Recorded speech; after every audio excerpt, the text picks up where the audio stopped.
Hola, muy buenas tardes, amigos. Estamos en tiempo de entrevista, estamos en tiempos de las aventuras de la espada, el programa de historia de esta cadena, y en el cual pues os traemos quizá no grandes bestsellers, no traemos a Ian Gibson, ni lo vamos a traer nunca, porque aquí lo que traemos son historiadores serios, o sea, gente que quiere hacer negocio y de paso engañarnos, y no voy a volver a nombrar al interesado, pues de esos nos sobran.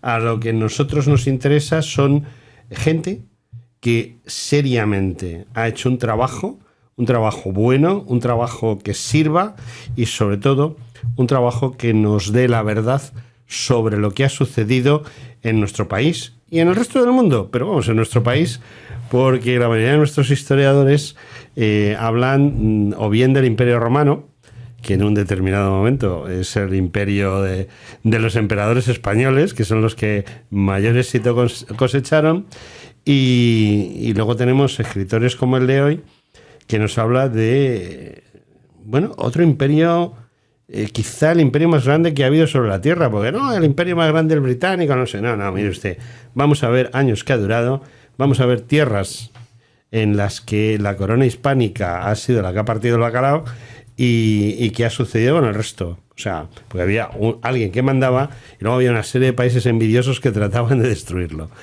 Y eso viene de muy atrás. Tanto los enemigos como la pérfida al bien, como los amigos, que son muchos, pero que no están muy claros. Y bueno, pues ya ha llegado la hora de decir las cosas como son. Juan Francisco San Juan Benito, ¿qué haces por aquí, amigo mío? Muy buenas tardes. Buenas tardes. Estoy respondiendo a tu llamada, que me hace ilusión que así lo hagas. Intentar poner un pequeño granito de arena en este mare magnum de la historia de España, que sinceramente necesita mucha claridad. Y necesita claridad por parte de españoles, porque estamos invadidos por mucho ensayo histórico de extranjeros tremendamente interesados. No todos, hay algunos que yo he descubierto, o me ha parecido a mí descubrir, que eran menos tendenciosos que otros. Pero yo creo que el padre siempre va a tener mayor conocimiento de lo que ocurre en su familia que el vecino. Y si en este caso hablamos del pueblo de al lado, tendrá un desconocimiento y unos intereses algunas veces bastardos. Yo he intentado, como partícipe de la casa, del hogar, donde se producía todo, he intentado ser un poquito ecuánime, poner un granito de arena, para lo cual me he servido de la opinión de unos y de otros. Y así lo hago saber en mi escrito. Creo que es un granito de arena muy pequeñito, pero que puede aportar algo. Y esa es mi idea. Además, he partido de dos personajes de la historia de España, para mí los más grandes, los más honestos y los más éticos. En su vida personal, en su vida política y en la herencia que dejaron. Creo que eso es, para mí, lo más grande que este matrimonio, esta pareja, tienen. Básicamente, desde mi punto de vista, dirigidos por Isabel. Isabel es la mujer que tiene carácter, que tiene creencias, que tiene fe. Y tiene fe en el ser humano, en el ciudadano que va a gobernar. Y tiene fe en el país que ella gobierna. Y además tiene fe en sus posibilidades de hacerlo. Y por eso se hace la Concordia de Segovia, en la cual le dice a su marido: yo soy la reina propietaria de Castilla y tú estarás a mi lado, en igualdad de condiciones, pero la reina soy yo. Y espero que cuando te toque a ti gobernar en Aragón, tengamos las mismas participaciones, como así fue. Y mientras ella vivió, no cedió de sus derechos absolutamente ninguno. Y cuando ella no estuvo, pidió a su marido que la representara con todo el amor, todo el cariño, pero con toda la dignidad posible, que no tirase por tierra la dignidad del administrado. Eso es un concepto de la ética y la estética que yo creo que no se ha dado nunca más en ningún gobernante español. Lo hace Isabel. Fernando menos. Fernando es un hombre más decidido, más echado para adelante y con menos principios morales. Pero mientras ella vivió, él se mantuvo como un gobernante ejemplar. En lo único que desbarró de vez en cuando fue en la cama, la bragueta que casi todos los hombres nos pierden, no sé por qué. Sí, pero a los príncipes les pierde, yo creo que les pierde más. Bueno, a los príncipes se les ve más. Se les ve más. Al anónimo lo hacemos de otra manera. De otra manera. Hombre, vamos a ver, coincido contigo en casi todo. Yo personalmente creo, el otro día han hecho en Televisión Española esa televisión ignominiosa que no ve nadie, pero bueno, que te llega la noticia. La 1. La 1. Sí, por lo menos la 2, como ponen cosas culturales de izquierdas, pero culturales, pues bueno, la cosa más. Pero en la 1 han hecho un programa, parece ser para elegir al mejor español de todos los tiempos. No sé si lo sabes. Me llamaron un par de amigos para decirme, yo no lo veo. No, yo tampoco. Me quedé realmente sorprendido los resultados. Bueno, el resultado final no te puede sorprender porque el capitán médico don Santiago Ramón y Cajal puede ser el mejor español. El mejor español, desde luego, es Isabel la Católica. Me hablaron del primer programa. Bueno, el programa fue desastre. No tienen ni idea de lo que estaban hablando. Y eligieron a Santiago Ramón y Cajal porque era republicano. Pero no de esta república. Vamos a ver, es decir, esta gente no tenía ni idea. Se han puesto ahí yo no lo he visto, a mí me lo han contado y luego he leído reseñas. Y las reseñas suelen ser casi mejor que verlo, porque si el que hace la reseña sabe de qué está hablando, pues te lo deja, te lo clava y te lo deja muy matizado, ¿no?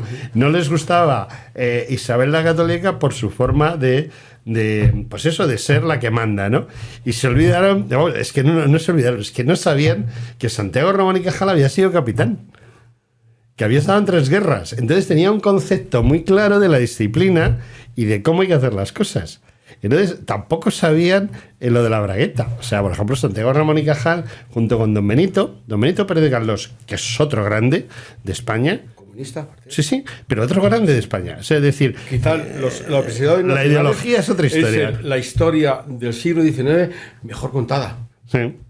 No se puede entender si no le lees a él.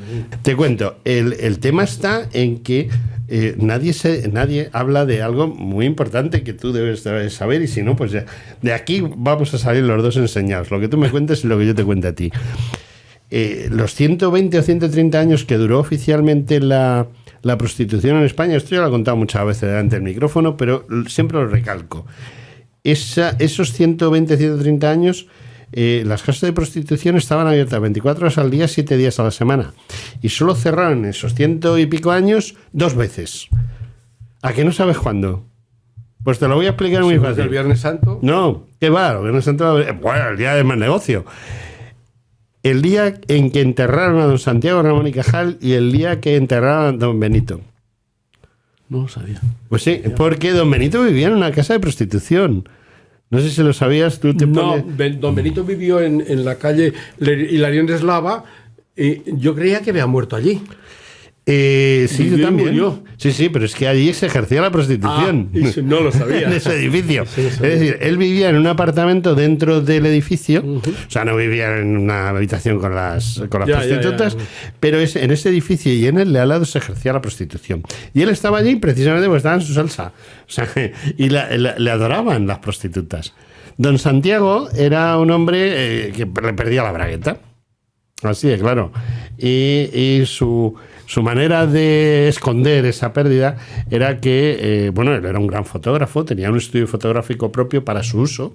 Él descubrió la película de diapositivas que luego comercializó Kodak, y Kodak se la pagó muy bien, el registro de la patente, y él tenía un estudio fotográfico donde hacía fotos eróticas.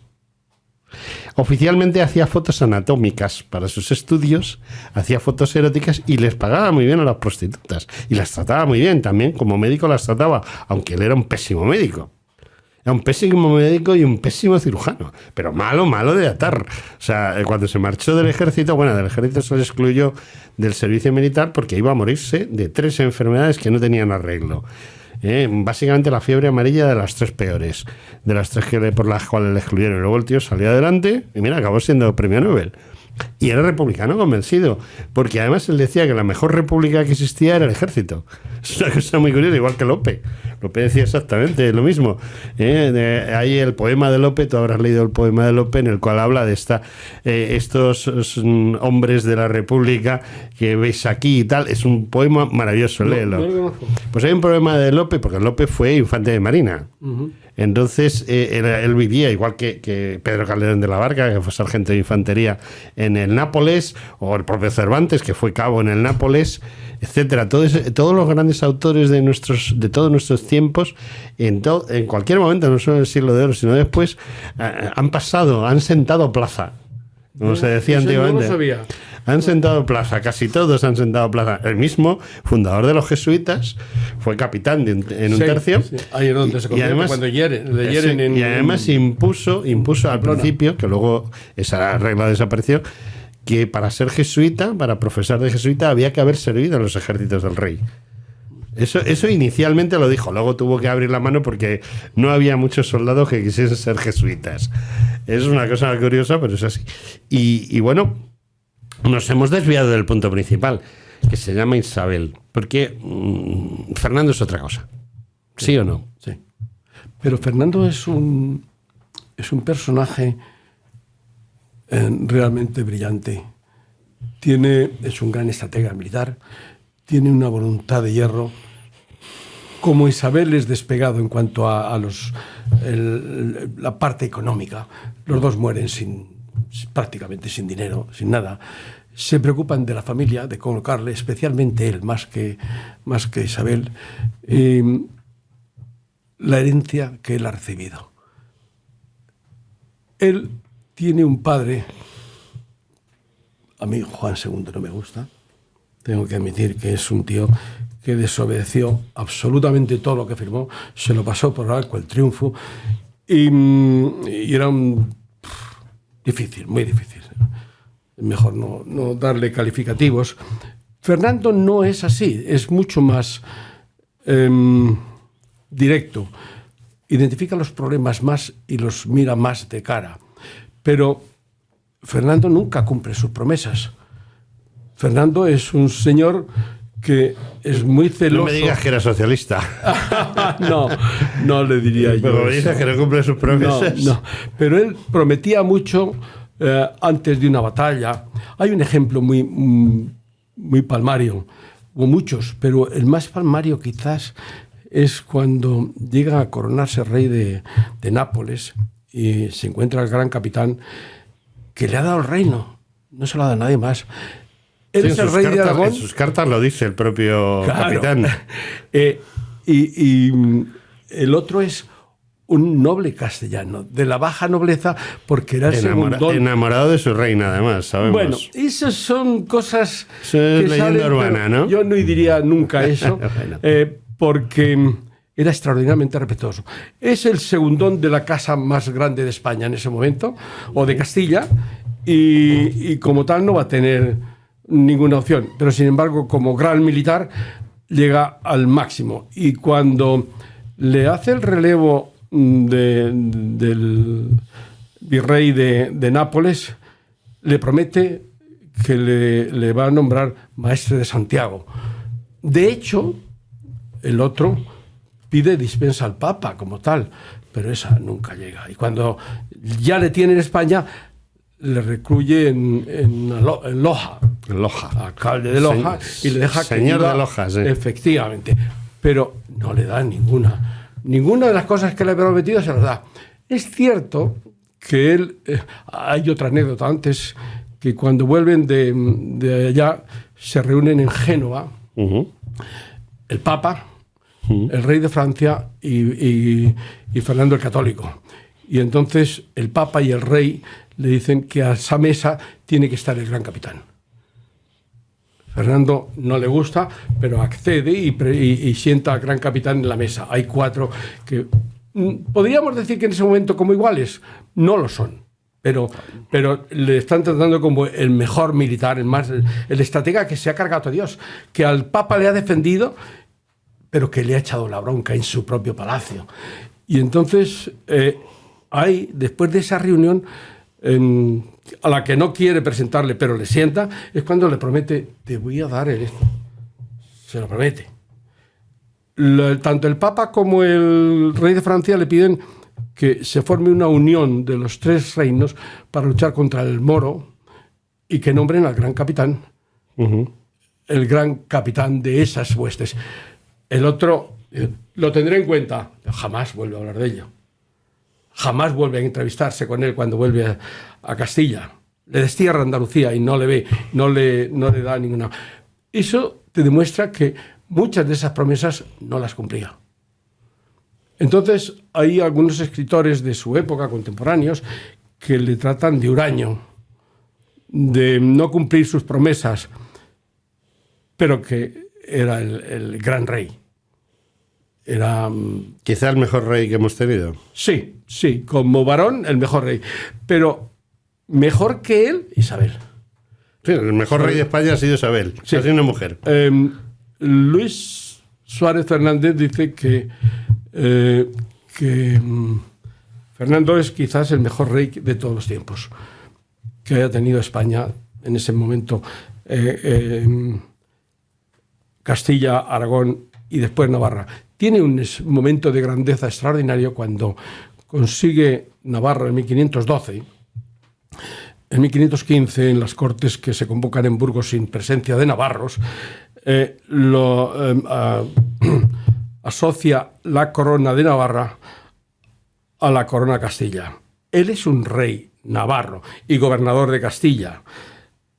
Es cierto que Navarra la ha conquistado huestes castellanas, el duque de Alba, pero él tenía la potestad de ponerle a cualquiera. Podría haber dicho que era de Aragón. Correcto. Y sin embargo lo pone a Castilla y a alguien le dice después que le pregunta ¿y por qué habéis hecho esto?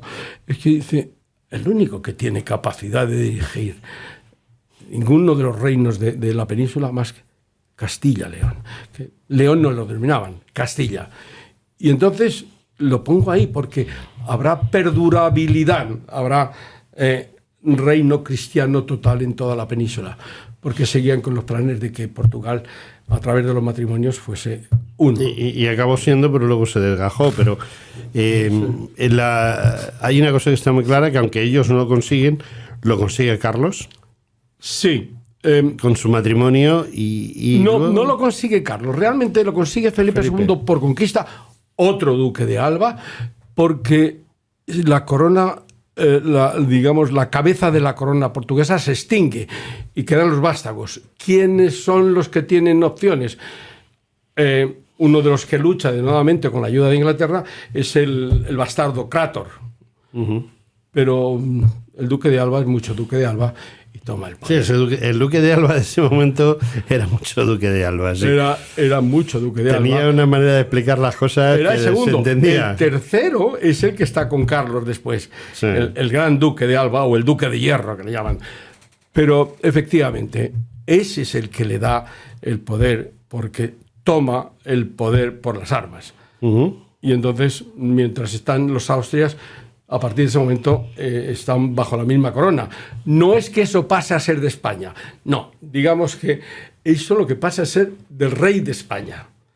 Y es cuando aparece aquella célebre frase, si es que se dijo, que no se sabe si se dijo, pero se cree que se dijo, en mis territorios no se pone el sol. Y era cierto. 24 horas al día había sol en alguno de los partes de los territorios. En algún sitio eran las 12 de la mañana en algún sitio eran las 12 de la mañana y él era el rey. Eso me parece que lo digo en la forja del imperio. Me parece que lo recojo ahí. Sí, es. Entonces, bueno, luchan por ello porque Isabel es portuguesa. Su madre es portuguesa. Ella aprende antes el portugués que el castellano. aunque va parejo, pero ella tiene costumbres portuguesas. Cuando hacen el pacto de Alcasovas, lo hace con su tía, la portuguesa, la duquesa de Braganza. Y no sé, debe ser difícil defender una parcela en contra de tus mayores. Pero esta señora tenía Y más siendo reina propietaria. Es decir, el tema es que tú eres propietario del reino, pero no es lo mismo la propiedad en Castilla que en Aragón. No, o sea, el rey de Aragón hace lo que le da la gana y casi no tiene que dar cuentas, pero el rey castellano que sea propietario, ojo, que le pueden quitar la propiedad a los vasallos. Ella se encarga a través de las cortes, la primera reunión de cortes que tiene, que es en 1476 en Madrigal de las Altas Torres, su cuna, pone las bases para que eso ya no pueda ocurrir jamás. ¿Y qué es lo que hacen? Lo primero es sanear la hacienda pública, que había empréstitos de Estado que no se pagaban y se multiplicaban, los juros de Estado. Y lo segundo es poner firme a la nobleza. ¿Qué significa poner firme a la nobleza? ¿Significa quitarles el poder? No. Significa que no se les olvide quién manda. Para lo cual hay que, primero, hacerles volver al redil. Quitarles todo lo que han robado pueblos, villas, etcétera. Quitárselo totalmente. Y además de eso, algunos que se quedan muy mal les compensan. Y a otros, como el Marqués de Villena, simplemente le dicen: ahora serás un noble más, nada más. El mayor ladrón de Castilla, por cierto, de origen portugués, que viene con la reina tras la batalla de la Jugarrota, la portuguesa, que la pierde el rey Juan I. Tampoco sé por qué intenta acceder a eso a través de una guerra y la pierde, y entonces le cuesta mucho. La batalla de la Jugarrota es terrible. Es porque la corona se queda sin la cabeza, la corona portuguesa, y como su mujer era portuguesa, pues entonces voy a por ello. Pero perdió, tuvo que volver con los rabos entre las piernas, y en ese momento todos los nobles que lucharon con él allá se vinieron a Castilla y le reconoció todos esos títulos que tenían. Les dio otros, los portugueses no los podían usar aquí, les da otros. Entre ellos, además de estar la familia del Marqués de Villena, están los obispos Fonseca. Los Fonseca también eran portugueses, ¿no? Sí. Hay más, pero estos son los más relevantes. En los Jerónimos de Segovia hay un catafalco impresionante. ¿Están los Jerónimos? ¿Dónde? ¿Hay un catafalco? ¿Dónde? En el altar mayor, en el crucero, que es el Marqués de Villena. Ahí está como si fuera un rey. Si habéis estado en Burgos, que tú sí que has estado en la de Burgos. Está en Juan II y su esposa. Sí, hombre. Bueno, pues, y su hijo allí al lado. Efectivamente, en el lateral. Bueno, pues esto está igual, como si fuera el mayor rey. Pero es que era yo creo que mandaba más que Enrique IV. Posiblemente. Lo que sí, has sacado a relucir lo de Burgos, quizá una de las iglesias más bonitas, pequeña y bonita, y sobre todo la más silenciosa, porque la orden que custodia esa iglesia y ese monasterio precisamente se caracteriza por eso, ¿no? Por lo del silencio. Es curioso. Sí. Pero además, ahí hay una anécdota de los Jerónimos, sí. Y es que durante la guerra 1808, la guerra de independencia, el general en jefe de las tropas francesas era el padre de Víctor Hugo. Y Víctor Hugo estaba con él. Y entonces pusieron la sede de esas tropas, digamos, la cabeza, en el monasterio. Y robaron todo lo que pudieron. Sí. Destrozaron el resto. Luego, eso se lo recuperó en parte en Vitoria, cuando se lo llevaban 140 carros cargados. Sí. Y la sillería del coro está en el San Francisco Grande. Tiene la mejor cúpula de España, es en casi las mismas medidas que tiene el Vaticano, y además tiene 3 sillas. Tiene 3 sillas, Una de ellas es la del Parral, Sí. la sillería del coro. Curioso. Bueno, volvemos a Isabel y Fernando, porque estamos hablando de España, de los españoles, pero vamos a ver, ¿cómo es posible? La historia nos cuenta que bueno, Isabel no lo tuvo nada fácil. O sea, no. Digamos que cuando nace nadie piensa que ella vaya a ser la reina. Tiene gente por delante y luego tiene gente que está dispuesta a ponerse delante y no precisamente con buenas artes, incluso llegando hasta el asesinato si hace falta. Y entonces cuando ella, siendo una jovencita, porque es una jovencita, es coronada reina en Segovia. No coronada, en castellano se corona. No se corona, bien. Proclama. Se proclama, perdón. A ella se le proclama reina al lado de la Plaza Mayor, donde está el ayuntamiento. Hay una iglesia que hace esquina en San Miguel. Sí, y allá hay una placa además que dice: aquí fue proclamada reina. Es maravilloso eso. Lo primero vamos a... Efectivamente, Cuéntame. ella no nace como reina. No nace reina. No, ella tiene delante dos. El testamento de Juan II le deja una serie de riquezas y villas para que pueda vivir con holgura. Y la coletilla final le dice: si tus dos hermanos mayores, Enrique y Alfonso, no tuvieran descendencia masculina, os corresponderá a vos ser la reina de Castilla. Bueno, ella eso se lo toma al pie de la letra, y cuando muere su hermano Alfonso en Cardeñosa, las malas lenguas dicen que envenenado por el marqués de Villena. Bueno, ya has dicho que el marqués de Villena tenía tela. En don Juan Pacheco, marqués de Villena.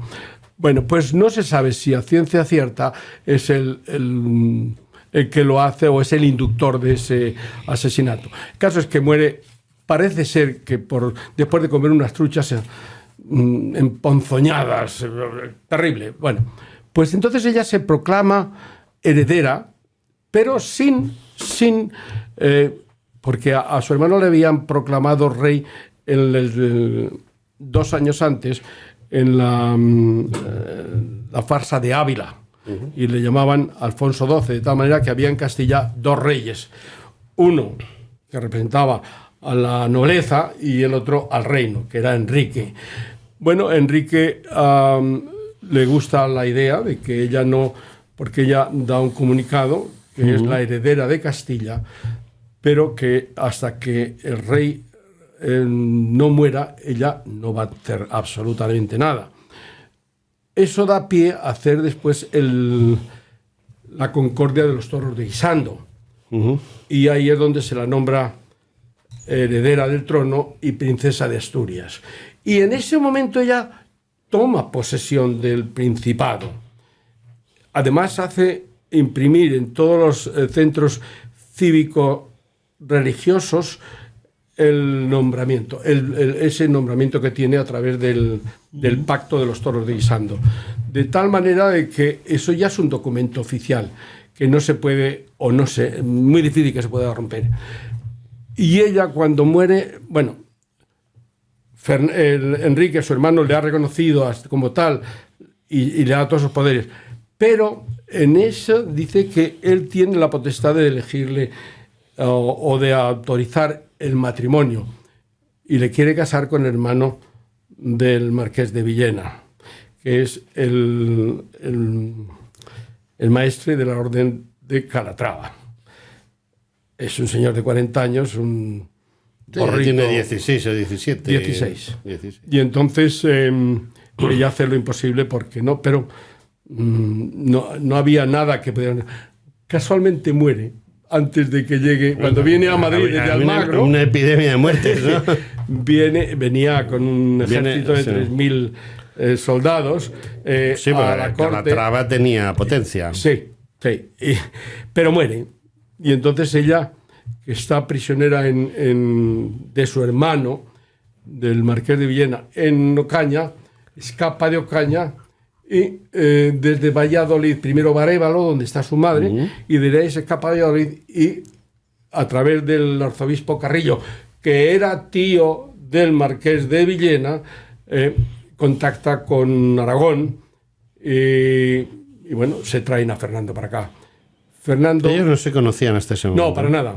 Pero Fernando tiene un año menos, 9 meses me parece que son, pero digamos un año. A Juan II, que había prometido a su hijo con la hija del marqués de Villena, rompe ese tratado y lo empaqueta para Castilla como mozo de mulas, disfrazado para que las huestes del rey no le cacen. Y llega a Valladolid y Baeza es el encargado de ello y le pregunta, dan una fiesta de bienvenida y entonces Isabel desde la parte superior del salón donde estaba le pregunta a Baeza, ¿quién es? ¿Quién es el...? Y dice, ese es, ese. Ese día se conocen, al día siguiente se firman las capitulaciones y 5 días después se casan. Y esto en contra del rey. A partir de ahí, el rey, creo que con el empuje del marqués de Villena, la declara nula. Y entonces prepara el acto del Val de Lozoya, en la que vuelve a reconocer a su hija como la heredera al trono, la llamada Juana la Beltraneja. En ese momento no pueden revalidar su matrimonio porque la otra está Juana de Portugal, Isabel de Portugal, está Isabel o Juana, ya no me acuerdo, y está embarazada de otro chico. Y entonces no pueden... Pero se hace el acto del Val de Lozoya, se vuelve a proclamar a Juana la Beltraneja heredera de Castilla y se da esto. En ese momento, inmediatamente después, se había casado don Beltrán de la Cueva con una Mendoza. De tal manera que la familia Mendoza, que era la más poderosa de toda Castilla, pasa a englosar don Beltrán. Eso. Y Fernando e Isabel habían conseguido que el nuncio papal, en este momento era el luego papa Alejandro VI, Rodrigo Borja, le habían pedido una bula para la dispensa de su matrimonio porque se casan bajo una bula falsa que ha preparado Alfonso Carrillo y que les dé una bula normal que legalice ese matrimonio y les dé el capelo cardenalicio para el Mendoza. Cuando viene el arzobispo, el obispo, en ese momento era obispo, el embajador del Papa, y les entrega ambas cosas, toda la familia Mendoza se hace isabelina, que era hasta ese momento era Enrique IV, y pasan, a partir de ahí la partida está ganada.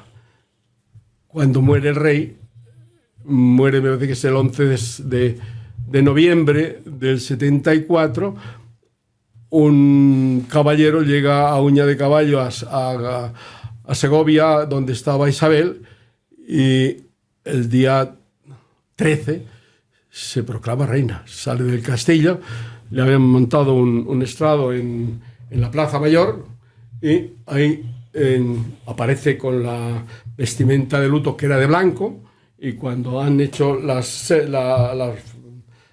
ceremonia de las exequias por el rey, se quita eso, aparece con el traje de gala, pero se lo quita encima, son como una puesta, un sayón puesto encima, y coge el pendón de Castilla y se va a la iglesia, y hay jura ante la iglesia, me parece que es San Martín, no es San Martín, San Miguel creo, y respetar los mandamientos de la Santa Madre Iglesia y como reina de Castilla, bla, bla, bla, todo eso. Ahí queda consagrada reina de Castilla. ¿Qué ocurre inmediatamente después? Pues que los contrarios a Isabel pasan comunicación a Fernando, que en ese momento estaba en Aragón, diciendo, se ha proclamado reina de Castilla, no estás tú aquí. Y Carrillo también, y ella también. Pero le dicen, ven rapidísimo, ella le manda una misiva, ven muy rápido y únete a mí. Cuando él llega a Castilla, llega a Segovia, se proclama el único heredero Trastámara vivo y en consecuencia el único posible que puede ser coronado, o sea, que accede a la corona de Castilla. Y ella le dice que no. Le dice, ni mucho menos. Aquí yo soy la reina propietaria y tú eres mi marido y como tal vas a gobernar porque yo te lo voy a ceder en igualdad de condiciones conmigo. Sí. Y cuando se hace la proclama real, tu nombre irá al primero, pero mi reino irá al primero. O sea, Fernando V de Castilla y segundo, luego ya segundo de Aragón, pero en ese momento no. E Isabel I de Castilla, pero cuando dicen los reinos es Castilla y luego Aragón. Y luego Aragón, o sea, primero rey, después la reina, pero primero Castilla y después Aragón. Eso está en la Concordia de Segovia y además le echa un discurso que es grandioso. A mí si lo leo 20 veces que me encanta. Digo, esta señora es la pera. ¿Qué ocurre? Y cerramos este capítulo de Isabel. Vamos a Fernando. Fernando le pasa lo mismo. Fernando nace teniendo dos personajes delante de él para ser reyes. No nace para rey. Nace del segundo matrimonio de su padre con la noble castellana Juana, hija del almirante de Castilla. Entonces, los catalanes le llaman el príncipe común. No, el infante común. No le llaman el príncipe. El príncipe de Viana tenía los derechos y después la hermana, que es del primer matrimonio de Juan II con Blanca de Navarra.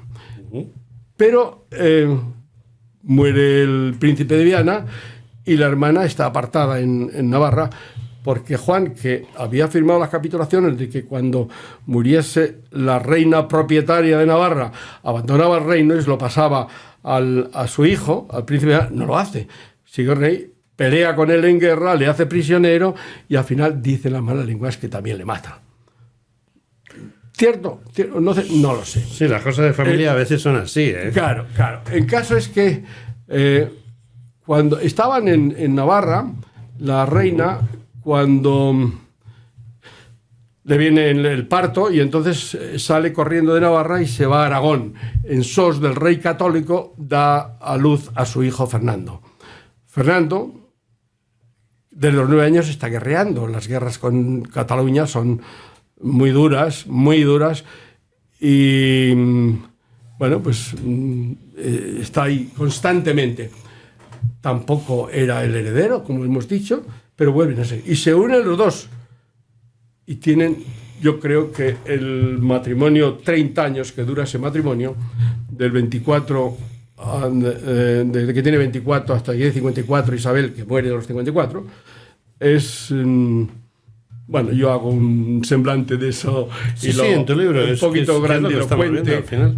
Pero es lo que yo pienso. Sinceramente, creo que es un reinado realmente pletórico y que además ella tiene la conciencia de ser buena. Y cuando digo ser buena con sus súbditos. Los súbditos de la corona, sean moros, sean judíos, sean cristianos o sean indios.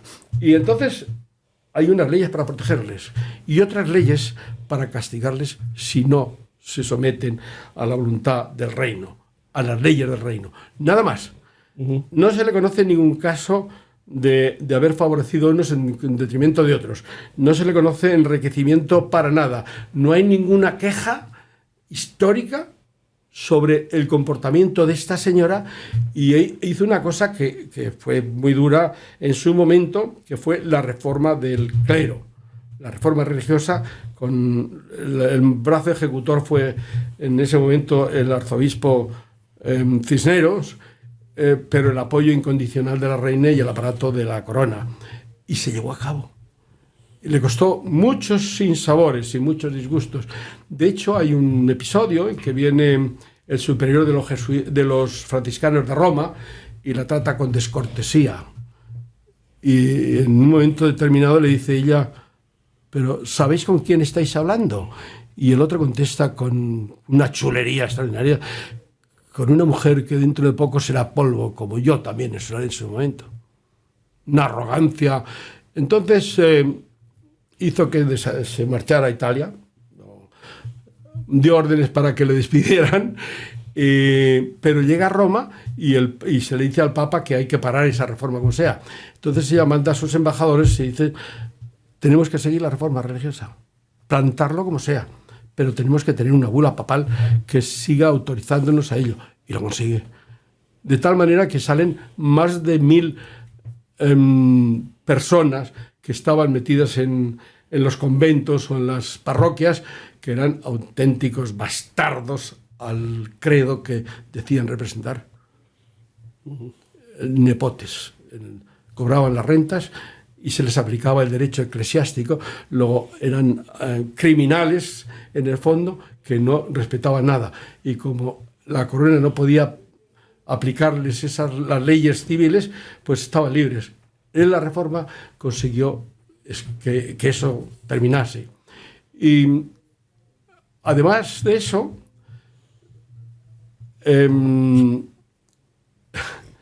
hay otro episodio con el luego cardenal, que sigue siendo el confesor y obispo de Toledo, que le hace ver que él tiene que tener la mano ejecutora de la Iglesia y hay que reformarla en todos los aspectos. Y cuando en Granada las cosas no evolucionaban, con el obispo granadino mandan a Cisneros y le dicen: hay que cambiar eso. Y estamos hablando de 1498 y allí no había cambiado nada. Entonces Cisneros, de forma expeditiva, cambia aquello. Sí, porque Cisneros me da la ligera impresión de que era un hombre que lo tenía muy claro todo. O sea, que era además hay una cosa, y se habla mucho de la frugalidad. Es decir, de que no era un hombre que le apasionaba el dinero, que no tenía posesiones ni las quería tener, que era un hombre que, digamos, lo primero era Dios y después Castilla, ¿no?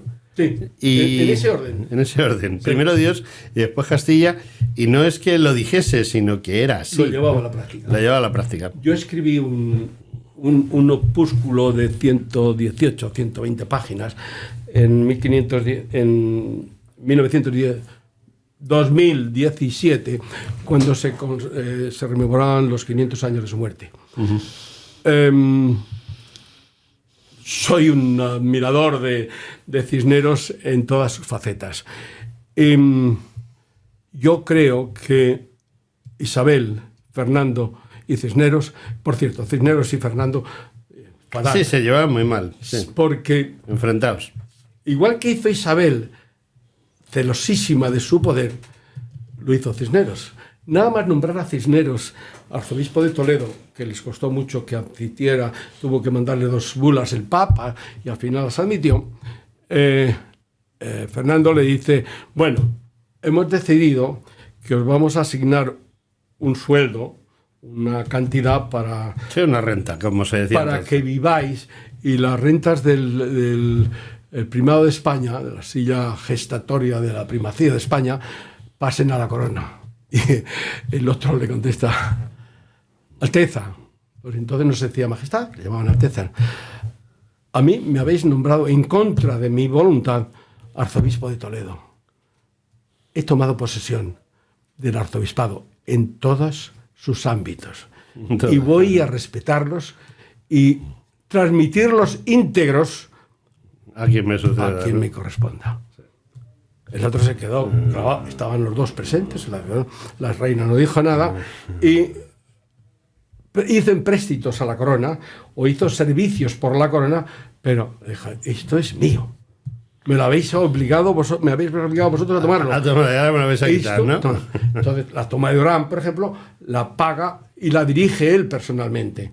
Uh-huh. Y hay muchas cosas que hace así. Hay otra anécdota, y es que el cardenal Mendoza, antecesor suyo, tenía un hermano que le había nombrado adelantado de Jaén, una parte de Jaén, a ver si de la sierra de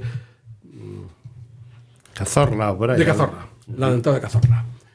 Y entonces el otro toma posesión, está estudiando a ver cómo está todo, y a través de la reina le envían un mensaje porque si él está en ese puesto es porque le había sugerido a la reina, el cardenal Mendoza, que debería confirmarlo.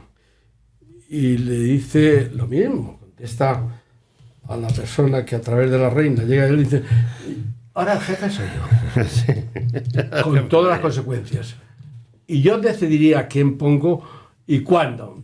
Bueno, pues en una siguiente evento que hay en la corte, viene el adelantado de Cazorla, están en ese ágape y se pasa y le rinde pleitesía al arzobispo, y entonces le dice: por cierto, Mendoza, os confirmo como adelantado, pero ahora sabéis que me lo debéis a mí. Y hasta el final fue así. O sea, que no se pensase él que porque mi hermano y tal, toda la familia le apoyó. Pero el nombramiento tiene que ser mío. Sí. Aquí no me vienen herencias más que las propiedades y las rentas que tiene, no los servidumbres. Bueno, tenemos un problema, amigo Juan. Dígame. Y es el reloj ese de arena que tengo yo por ahí. El reloj de arena. El reloj de arena no permite que continuemos más rato. Yo lo único que puedo decir es que te agradezco enormemente que estés ahí sentado y que nos hayas contado tantas anécdotas. Pero yo también digo una cosa. Oiga, el que quiera el conjunto, pues a partir de la siguiente pregunta que yo voy a hacer, Juan, tú bajas por la calle Carretas, llegas a la Puerta del Sol y a mano derecha había, porque ya no hay, había una librería, y en esa librería había libros de historia, libros de biografía, libros de geografía, de economía, libros técnicos, sobre todo de historia y geografía. La librería de San Martín, que ya por desgracia no existe. Entonces yo bajo por la calle Carretas, miro el escaparate de la librería de San Martín y veo los Reyes Católicos y su reinado, Juan Francisco, San Juan Benito. ¿Por qué entro en la librería y compro el libro? Bueno, tú lo harías eso porque me conoces. No, porque yo no he comprado un libro hace mucho tiempo. Y además de eso, porque te he contado toda una historia. Ya, pero bueno, tú sabes que yo... ¿Por qué lo compraría el ciudadano normal? Tú no mires a mí.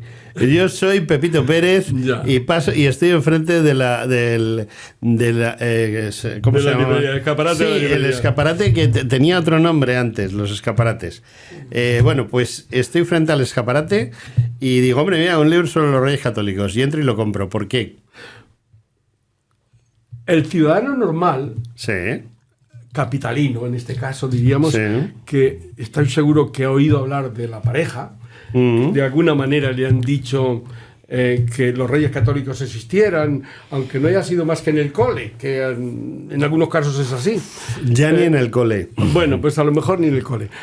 Bueno, por mera curiosidad, ve una portada, La portada es muy bonita, sí, ve eso y no. Bueno, ¿y realmente qué hicieron esta pareja? Pues vamos a verlo. Fundan España. Sí. Sí, aunque el primer rey de España fue un visigodo, el primero que se autotituló.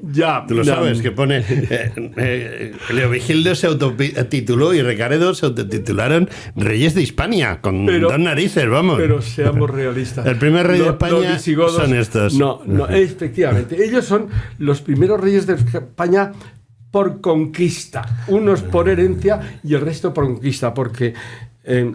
Castilla y León era el 80% del territorio. Y eso ya era y el 80% de la población. Totalmente. Eso ya era de Isabel. Un 20% lo tenía el reino de Aragón. Y luego un trocito luego Navarra. estaba Portugal y un poquito Navarra. Y Fernando se encargó de que juntó a Castilla y León sus reinos, la propiedad de sus reinos. Y cuando conquista Navarra, se lo pone a Castilla. Pero él es el rey de todos ellos. Hay una anécdota a propósito de esto, que cuando en 1630-35 están en las guerras con el 635 con Portugal. Con Avís. No, con 42 es en el Portugal. Sí. Pero en el 35 están con Francia, con está El Rosellón. con el arzobispo francés, pero nuestro es el conde duque, Conde Duque de Olivares era el duque de Olivares, el conde duque de Olivares. Sí. Y le dice el rey Carlos IV, le dice, ¿qué vamos a hacer? Tenemos que hacer no sé cuánto porque tenemos que conquistar. Y le contesta el otro, Majestad, lo más grande que podía ocurriros es que os titulaseis rey de España, no rey de 20 reinos pequeñitos que son fuerzas centrífugas. Y eso es una realidad. Es cuando él intenta que todos los reinos de la corona paguen lo mismo y aparten lo mismo a la defensa del reino o la ampliación del reino. Que entonces los catalanes no pagaban nada, estaban en guerra con ellos y cuando... Sí, encima estaban siempre en guerra con el resto. Claro. Y eso es lo más grande que os puede ocurrir, es eso. La culpa la tiene Aníbal. No sé si lo sabes. Esto es un off the record. No vamos muy lejos. No vamos tan lejos. Cuando Aníbal decide conquistar Italia, pues va andando. Porque podía haber ido en barco, pero deciden hacer una gran columna de tropas que van hacia Italia. Y a la que pasa por donde viven los layetanos, tú sabrás que una de las calles más importantes de Barcelona es la Vía Layetana. Bueno, pues Layetana viene de layetanos, que eran los habitantes de los íberos que vivían ahí. Sí, eran íberos. Y estos ya eran problemáticos, ¿no? Y entonces son tan pesados como pasa ahora con el Pere Aragonés o con el pastelero loco de Gerona, ese que dice que es el presidente. Bueno, pues ya en esa época estaban en ese plan, ¿no? Y entonces pasa Aníbal con sus tropas y los layetanos le exigen a Aníbal, agárrate, que hay que echarle la cometa, le exigen pues unos derechos de paso y que tiene que pagar. Entonces, Aníbal, ¿no? Y Aníbal dijo, bueno, a estos me les dais 4 galletas, me los ponéis derechos y cuando volvamos de Italia ya hablaremos con ellos. Lo que pasa es que nunca volvió de Italia. Pero en ese momento hubiese sido, como muchos otros momentos, estos catalanes siempre han estado liándola y siempre han tenido la suerte de con quien se han enfrentado, pues en ese momento tenía cosas más importantes que hacer y ha despreciado el pegarle 2 galletas. Aníbal, bueno, les dio un repasillo, pero sí, tampoco sin esforzarse mucho. Pasa lo mismo con los vascos, ¿no? O sea... pero lo de los barcos es diferente. Es del siglo pasado. No, pero los vascos... de 1500, digo, de 1870. Sí, ellos empezaron... Y estos también... a partir de la Tercera Guerra Carlista. Sí, o sea, el problema vasco es la Tercera Guerra Carlista, que luego aprovecha el descerebrado que funda el PNV. Pero ellos también le dieron problemas a los romanos, y los romanos en ese momento tenían cosas más importantes que hacer. Y dijeron, bueno, pues ala, luego volvemos y a estos les arreglamos el cuerpo. Y luego no volvieron. O sea, volvieron, pero ya no merecía la pena, ¿no? Y es curioso porque los grandes problemas que tenemos ahí en España llevan 2000 años ahí. Una de las primeras cosas que tiene que hacer Fernando el Católico cuando accede a la corona de Aragón es salvar la gran empresa catalana que se ha ido a la mierda con los dineros de Castilla. En algún punto lo vas a encontrar. Sí. Y seguimos en la Biblia. Seguimos en la misma. Eso no ha cambiado. Y va. Y luego... Castilla, en este caso Aragón nos roba. El que realmente les pone las pilas es después Felipe V con la ley de nueva planta. Es cuando ellos dicen que hasta ahí eran independientes. Y desde ahí, el 11 de septiembre de 1717, ya... 1717, perdón. Sí. Es todo mentira, es una falacia. Sí, ellos siempre han pertenecido o a Aragón, o antes fueron de visigodos y antes fueron de Francia, de la marca hispana. También, pero fueron romanos. Fueron una provincia romana, la Tarraconensis, y punto. Sí. Pero siempre están con la misma historia. No es que éramos independientes. ¿Independientes de quién? Caña? Porque nadie les pone las pilas. Felipe II. Ya te digo, Aníbal tiene la culpa. Que era un señor con poder. Para mí es el otro de los reyes importantes de España. Sí, Felipe II les podía haber puesto más derechos. Pero respetó los fueros y lo que hizo es mandar la Inquisición. cuando Antonio Pérez no puede entrar en Aragón, pero la Inquisición sí. Y como el jefe del Estado era la cabeza de la Inquisición, pues ordenó la Inquisición y ahí es donde empieza el problema. Bueno, el otro se marcha, le llevan a Bearn y después empieza la leyenda negra. Juan, no sé, ahora sí que nos hemos quedado sin tiempo. Gracias por venir. Espero que vengas otro día y no solo eso, sino que te emplazo de la siguiente manera. Me gustaría, esta cadena quiere promocionarse, quiere crecer, quiere hacer cosas y nos gustaría, y lo anuncio públicamente aquí, que te pensases la posibilidad de trabajar con nosotros para hacer un programa de biografías y lugares, que yo sé que tú eres un experto en lugares y en biografías. Bueno, yo te prometo que voy a colaborar contigo.